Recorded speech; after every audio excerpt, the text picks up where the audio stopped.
Moving the Ark of God. This is such an important event in the history of Israel. Actually, there were two of them. There was the moving of the ark and the moving of the tabernacle in making the temple. To get a little bit of background of this story, you have to go back and rehearse some of the stories that we told before. 70 years before, the ark was in the tabernacle at Gibeon. It was taken into battle against the Philistines, who stole the thing, and then finally brought it back. But when they brought it back, it was not taken back to the tabernacle. So there became two places of worship. There was the Ark of God and the tabernacle, and they were separate. David wanted to bring it back together, first by bringing the Ark of God, and then by building the temple which would replace the tabernacle.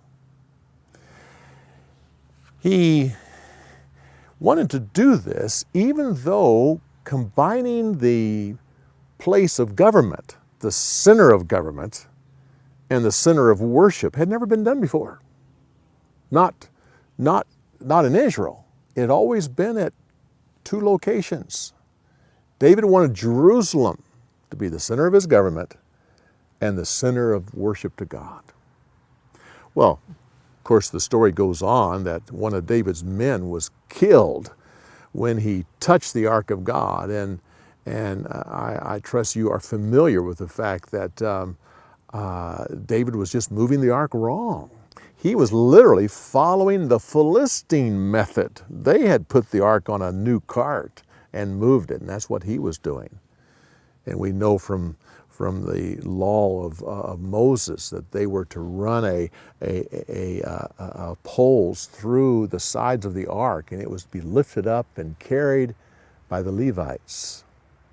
Well, when he finally got around to doing it right, then the Ark of God went into the city. But again, you had a situation where two places of worship. Because immediately David wanted to build the temple, and God said no. And so now you have the ark in a regular tent in Jerusalem, and the tabernacle still in Gibeon. So you had two high priests and two places of worship.